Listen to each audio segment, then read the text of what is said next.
Hello, welcome to Critical Joke Theory with your host, G.D. Fenderson, Certified Forensic Humorist. Now with new joke technology.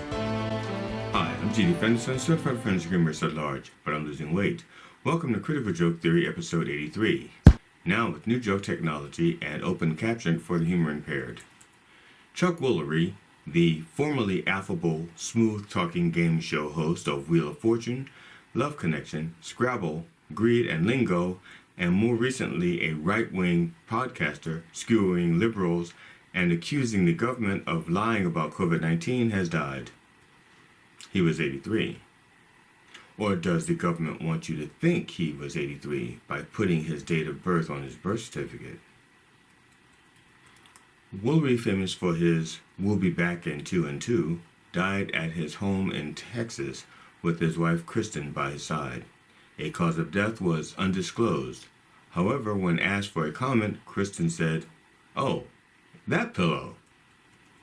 Chuck Woolery once pursued a career as a musician. In 1967, he launched the musical group The Avant-Garde with his fellow singer Elkin Bubba Fowler. Their music was often described as psychedelic pop and did well then. They even released their single, Naturally Stoned, which reached the 40th spot on Billboard's Hot 100 chart in 1968. However, the band soon broke up before releasing their album, and Woolery continued as a solo musician. In fact, solo that no one remembered it until now.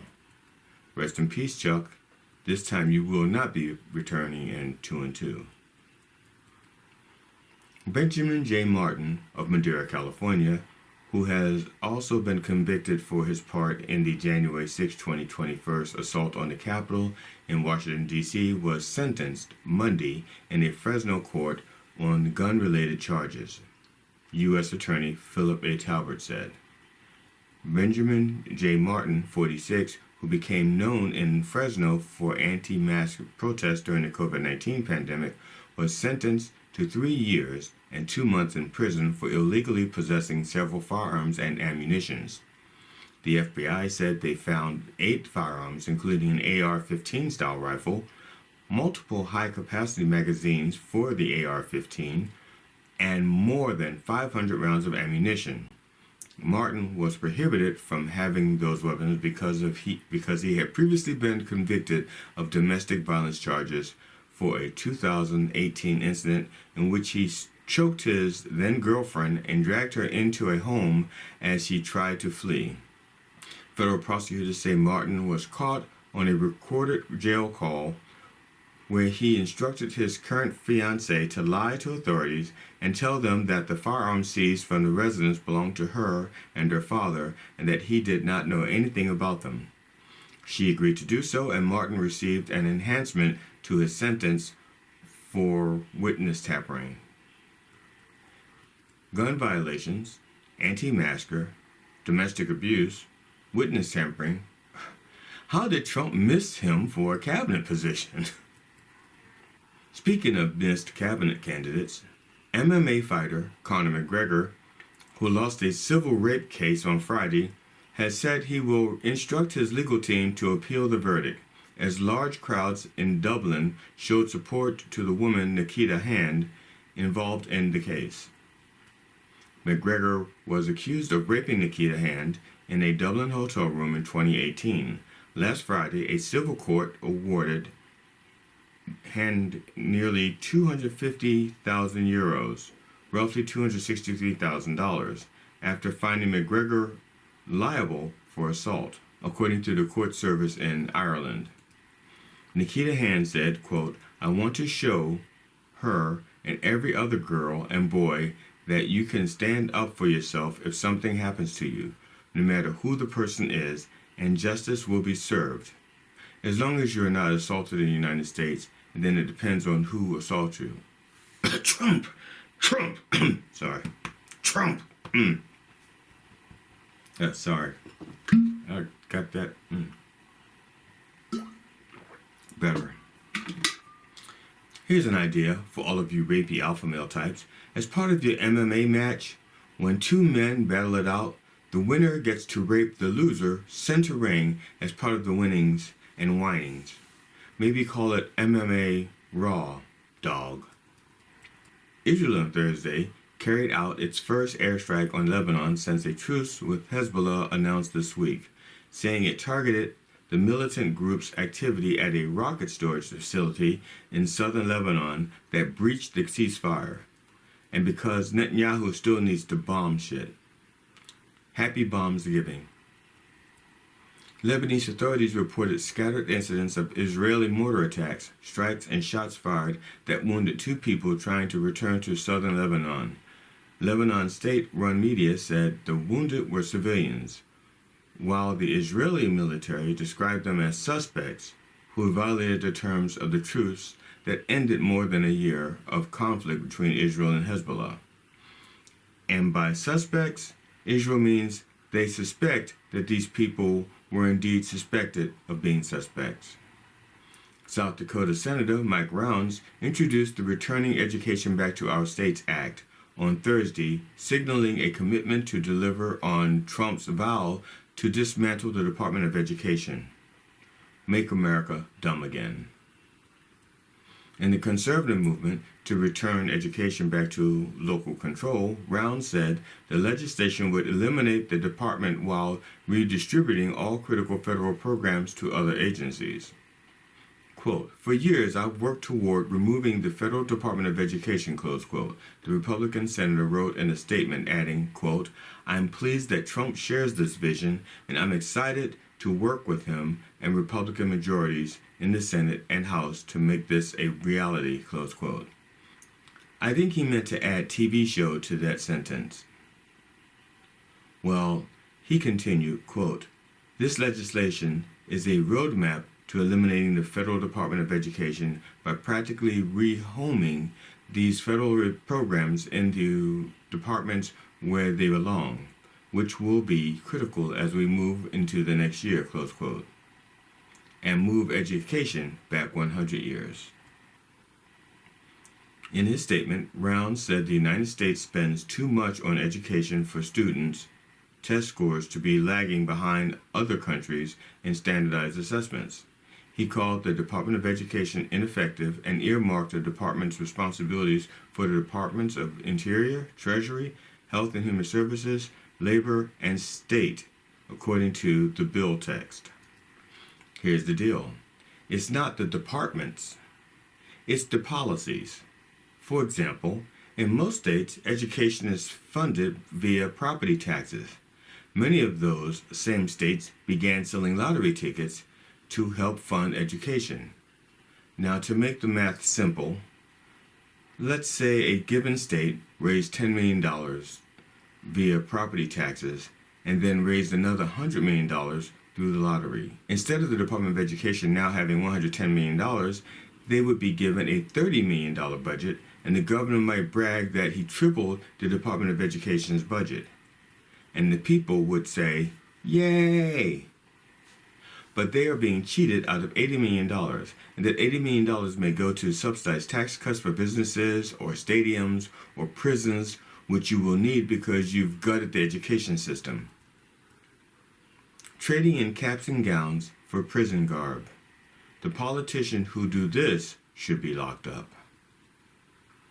Special Counsel Jack Smith on Monday filed motions to drop all federal charges against Donald Trump regarding his mishandling of classified documents and his effort to overturn the 2020 presidential election in the lead-up to the deadly January 6 attack on the U.S. Capitol.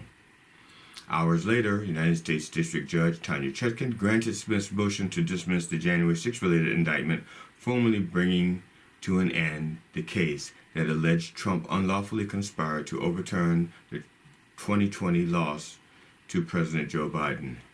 Quote, "The government's position on the merits of the defendant's prosecution has not changed, but the circumstances have," close quote, the special counsel added. So, if the government's position hasn't changed and the merits of the case hasn't changed, then why the fuck can't we prosecute Trump? Well, first, it's not can't, it's won't. The Department of Justice has a policy not to indict a sitting president, which Trump will legally be on January 20th. A policy is not a law. The Constitution lays out that no man is above the law, And so policy is trumping the law. Trump has been ignoring policies, norms, standards, and laws as long as he's been a Trump. Finally, a policy he can applaud. Our laws are supposed to protect us and give us some restraint. But it's restraining us and liberating America's #1 criminal. And Trump gets away with it, crime and crime again. And finally, Trump continues his picks to fill his cabinet. Trump is making his picks like he's casting a reality show, but with real-life consequences. And in doing so, he's exposing the quacks in the system. Speaking of quacks, Trump has picked doctor and TV personality Mehmet Oz to run the Centers for Medicare and Medicaid Services, CMS. He announced on Tuesday. Oz is a household name, thanks Oprah, and became a Trump world ally during a failed 2022 Senate run. But he has no experience running a large government bureaucracy like CMS, which administers Medicare and Medicaid and conducts other services like inspecting nursing homes, like the White House. Oz has repeatedly drawn criticism over the years, including from fellow medical professionals, for espousing scientifically dubious theories and promoting treatments with no documented efficacy. Oz's holdings, some shared with family, included a stake in United Health Group, which sells Medicare Advantage plans, which is worth $600,000, as well as shares of pharmaceutical firms and tech companies with business in the healthcare sector, such as Amazon. Collectively, Oz's investments total tens of millions of dollars, according to financial enclosures he filed during his failed 2022 run for Pennsylvania U.S. Senate seat. Trump says he will drain the swamp, and Oz will clean up waste. But Oz is too bogged down in conflicts of interest. Bog meets swamp. Donald Trump's pick for the United States' next Surgeon General, Dr. Janet Nesselrode, has no public health experience. What? However, Dr. Janet Nesselrode is one of the directors of an urgent care center company which was recently accused of fraud in a claim it has denied. And denial is the first stage of being a Trump nominee. Aside from her physician responsibilities, Nesselrode is one of 5 directors of CityMD, a medical company which operates some 177 walk-in urgent care practices in New York and New Jersey. In June, CityMD agreed to pay over $12 million to settle COVID fraud allegations brought by the Department of Justice. Of course, they settled, and let me guess, they paid $12 million because they did nothing wrong. While the FDA picked Dr. Marty Makary seems perhaps the least likely to try to upend the status quo, more on him later, the presumptive CDC director David Weldon has been a vociferous critic of vaccination. Weldon claims that thimerosal causes autism. Thimerosal is a preservative that has not been used in vaccines in 15 years. A scientist, not up to date on the science. While in Congress, Weldon introduced a bill that would give responsibility for the nation's vaccine safety to an independent agency within the Department of Health and Human Services, removing most vaccine safety research from the Centers for Disease Control. Weldon is anti-choice, which could impact the access to chemical abortion drugs and even birth control. It's 11 p.m. Do you know where your sperm is going? Back to Makary. Trump on Friday nominated Dr. Marty Makary, a pancreatic surgeon at Johns Hopkins University who's made controversial claims about COVID, as commissioner of the Food and Drug Administration. Makary is the chief of islet transplant surgery at Johns Hopkins, according to the university's website. He also served as a public advisor to Paragon Health Institute, a conservative healthcare think tank, and regularly appears on Fox News. To paraphrase Hannibal Lecter, Trump wants what he sees every day on Fox. Macari has made some controversial statements in the past, particularly about the pandemic. He said that the federal government was the, quote, greatest perpetrator, close quote, of misinformation during the pandemic. I assume that he's referring to the Trump administration years. Remember bleach, flashlights, ivermectin, and hydroxychloroquine? Stomp your foot once for yes and twice for no. Trump said he has picked Dr. Jay Bhattacharya to serve as NIH director to work in cooperation with Robert F. Kennedy Jr., whom Trump named as his pick for Secretary of the Department of Health and Human Services. Quote, together, Jay and RFK Jr. will restore the NIH to a gold standard of medical research as they examine the underlying causes of and solutions to America's biggest health challenges, says Trump. Let's not forget that former President Obama gave Donald Trump a plan to deal with a national pandemic. Trump literally threw that book out and chose to deal with the pandemic with denial. Dr. Jay Bhattacharya is a proponent of herd immunity over vaccines. Herd immunity is one thing, herd mentality is quite another, especially since they probably heard it on Fox. With very few exceptions, Trump's picks to look out for the health and safety of American citizens are not all they are quacked up to be. I'm G.D. Fenderson, Certified Forensic Humorist, now with New Joke Technology. Thank you for watching Critical Joke Theory, where our motto is, I purport, you decide. If you enjoyed it, please like and share it. And please check out Done Way Past Funny on YouTube, Knob TV, and Spark TV.